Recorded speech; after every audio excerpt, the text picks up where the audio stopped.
game using Godot and Rust in 1 week. Okay, probably a day over a week. I actually planned to make this game in 48 hours, but due to being busy, I decided to push the deadline so I could actually get the game and video done. Going into this, I knew I wanted a sort of Quake source engine-ish movement.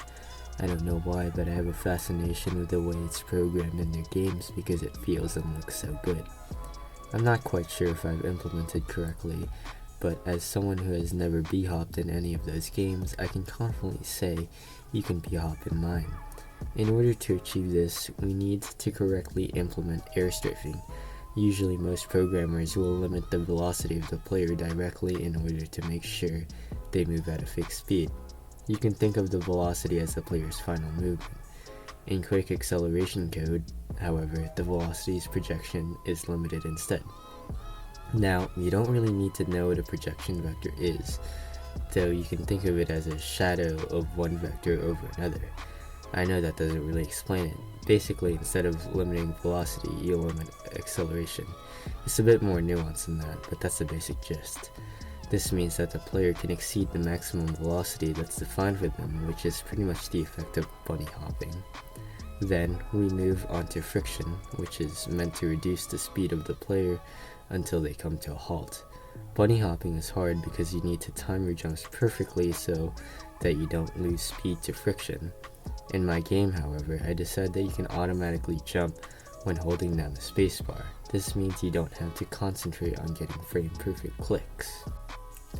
With the player movement out of the way, I decided to work on level design. I haven't worked on too many 3D games, so my 3D level design skills are lacking. I also have a tendency to move towards procedural or random style of level generation since I'm too lazy to handcraft it myself.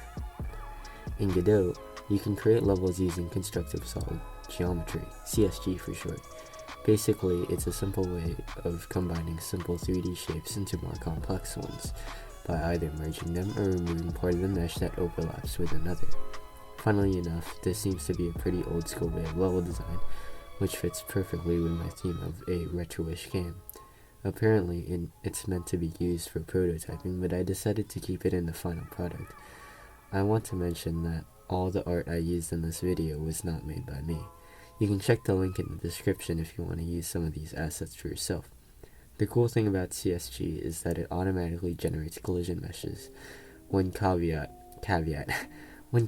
however, is this one little warning that shows up related to it, and you will probably see that message for the entire video. I wanted to work on my first enemy. The first enemy was pretty simple. It stands still and walks towards the player when they get close enough. It detects the player using a raycast. Just imagine an invisible line shooting towards the player. If the player is hit by the invisible line, the enemy will start to chase them. The next enemy uses the same sprite as the first. Instead of chasing the player when they are seen, they instead move back and forth. If the enemy is about to walk off a ledge, they change directions until they are about to walk off the other side. This works by shooting a raycast down ahead of the enemy. If it doesn't collide with anything, then we can assume that the enemy is approaching the end of the ledge. For some reason, my implementation is a little buggy. Sometimes they just fly off, and it's kind of funny to see an enemy floating in the air staring at you. It's a little annoying since I want to keep these elements consistent due to the speedrunning nature of the game, but it doesn't happen frequently. The last enemy is this stone golem. It stands still, but unlike the other enemies, it shoots fireballs towards the player's direction. A fireball is just a sphere with a flame texture slapped on. It'll shoot in fairly quick intervals, and the fireballs themselves are quite fast, but slow enough that they can be avoided. Then I wanted to give a way for the player to kill the enemies. First, we gotta talk about the character's weapon.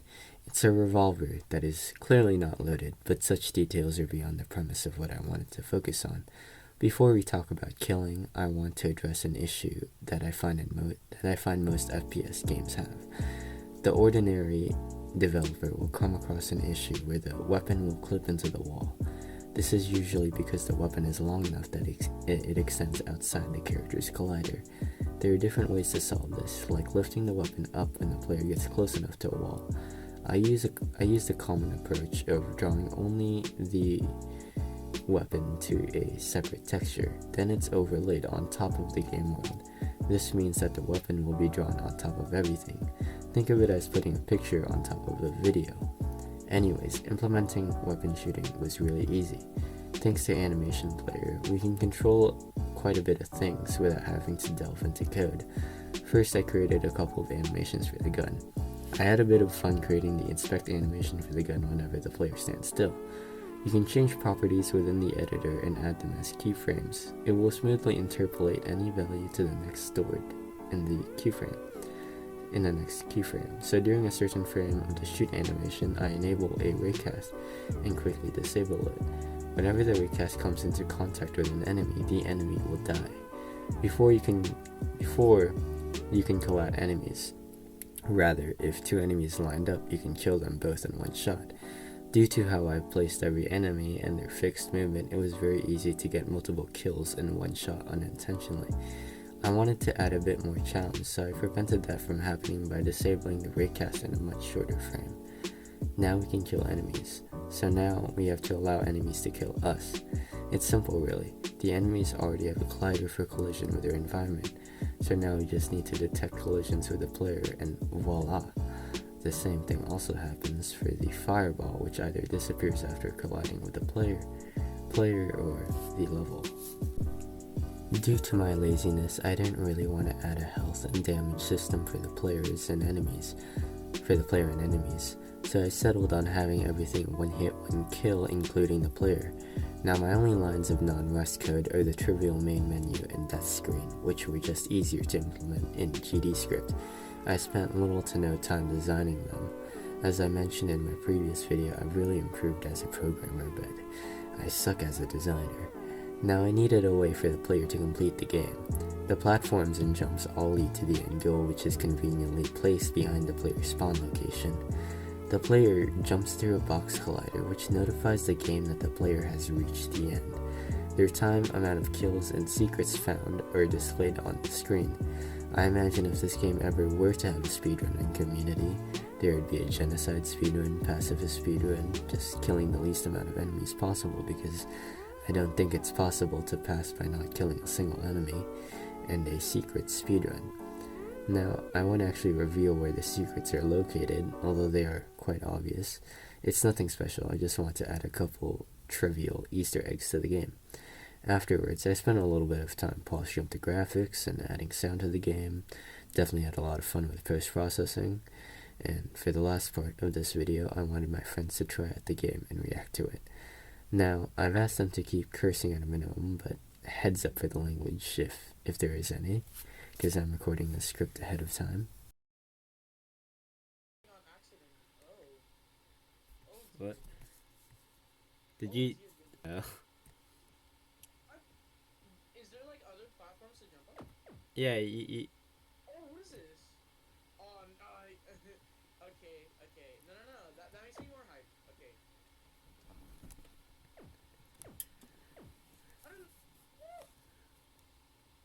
I'm panicking. Okay, we're gonna speed on this, alright? This is really good. Like, I'm not even kidding. Wait, get on the platform. Yes, now, yes. Now keep on jumping. There you go. Yo, just ignore that guy and keep on jumping on the platforms. Yeah, I kill that guy first every time I play this.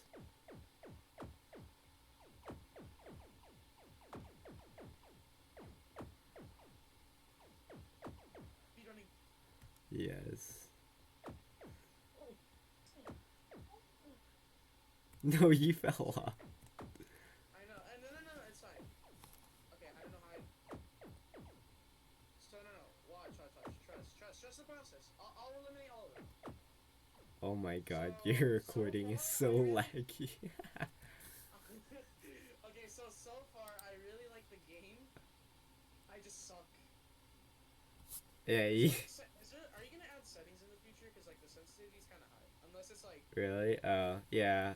I didn't really have enough time to add that. Don't go any further? Why not? What's over here? No, don't do it. What does this say?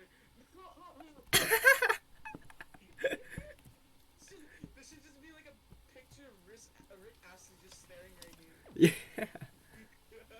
You just got rickrolled. So Sharkman's game is really really good. It's got potential. You haven't even finished it. Wait, isn't this education? Okay, no That's way I true. hit that. That was so laggy. Counter strafe, counter strafe. It doesn't even matter. There's no recoil in this game.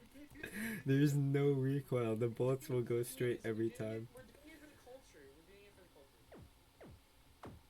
Okay. So do you have to hit the head? No, no, you don't. Just hit anywhere on the body. You got hit by a fireball. You know what? Just jump on the platforms. Just like Okay. you touch the enemy. So like my biggest complaint right now is that I don't know where the bullets are. I'm sure. That's true. I didn't add any bullet tracer. I know. I can't tell if I'm hitting them or not. No way.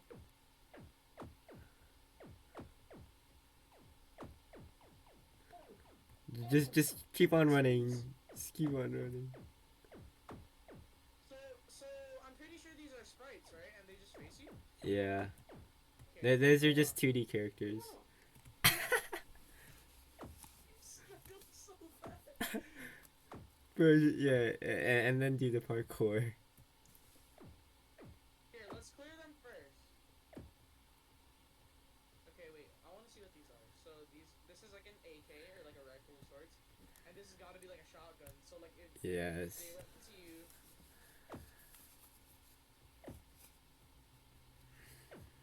How does that? Oh, wait, what?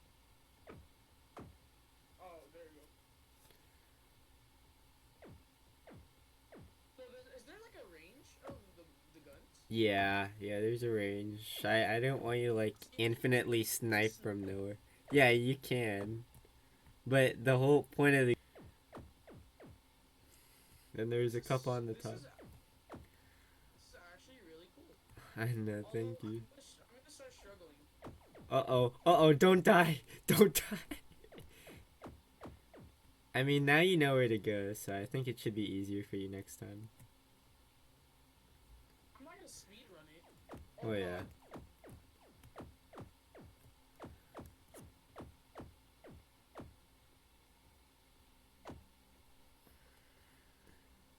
Scared me. So what? You jump up here and then you go. Don't fall. Oh my god.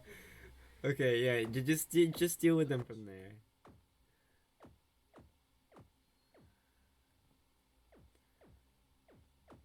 You know what? We're running straight at them. But take care of Fireball Man. Take care. No, please. No, Giraffe. Kill him. Oh no. Okay, now just jump into the hole. Huh? Jump into the hole. Yes. Oh no. You know what? Yeah. Okay, this is actually I actually really like this game. Thank you. Yeah. Okay, but like the graphics, I really like it. It's kind of like a GameCube shooter, like retro.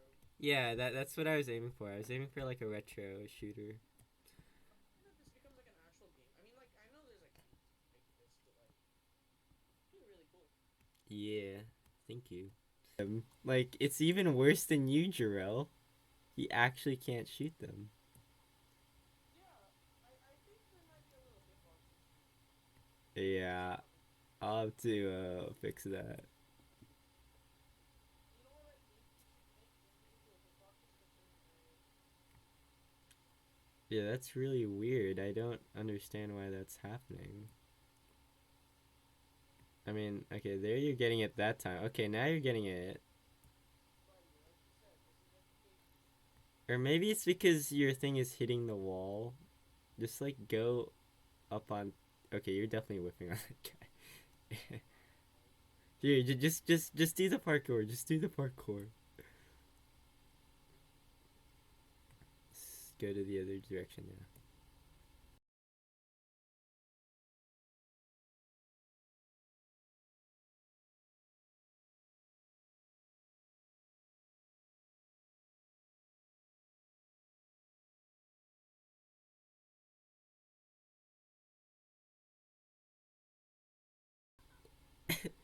Okay, just speed run. Do the parkour on the platform. What the hell? Who's not having this problem? So Yeah, why are you? Okay, you know what? I'm gonna go back to my game and make the hitboxes a little bigger.